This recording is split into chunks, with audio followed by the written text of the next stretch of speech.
A Greatest Generation celebration to honor those who served in World War II is being planned for later this summer in Grand Rapids to mark 80 years since the war ended. Friday is the anniversary of the D-Day invasion by Allied forces in Normandy, France.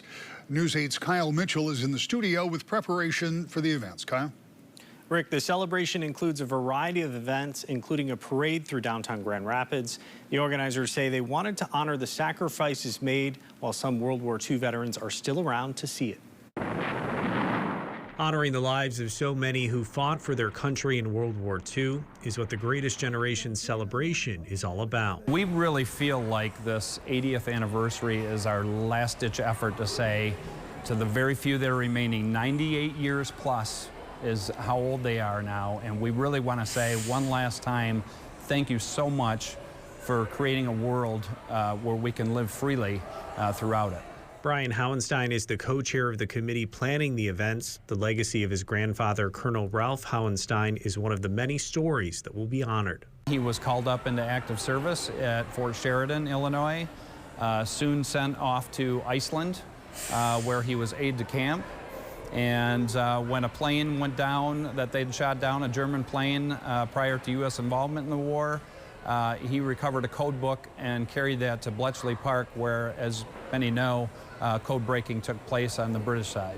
That book was crucial in the effort to break German codes and understand what the Nazis were planning. He was involved with the D-Day invasion planning, the deception plots that took place around D-Day. The celebration begins on September 1st and lasts a week.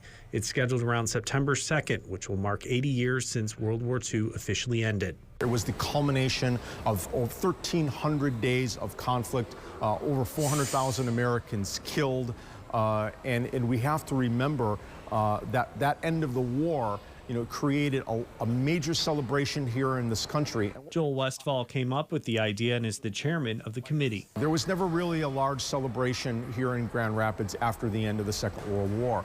And so it's a combination of trying to re-engage that memory and also to thank those who sacrificed. The celebration begins on Labor Day with a parade through downtown Grand Rapids, followed by a flyover with World War II-era planes. People attending the parade can make a donation and have a sign made honoring their loved one who served that can be carried around for the community to see. Other events include the Greatest Generation Day at LMCU Ballpark, speakers at the Gerald R. Ford Presidential Museum, and a Victory Ball celebration at the Air Zoo in Kalamazoo. It takes a massive effort of time, my time, our committee's time, and it also takes a lot of sponsors. The organizers say all the work is the least they can do to show appreciation and make sure the sacrifices are not forgotten. A big part of what we are doing here today is to connect that younger generation, those that are just coming into the world, Boy Scouts, Girl Scouts, Daughters of the American Revolution, and help them understand the sacrifices that were made.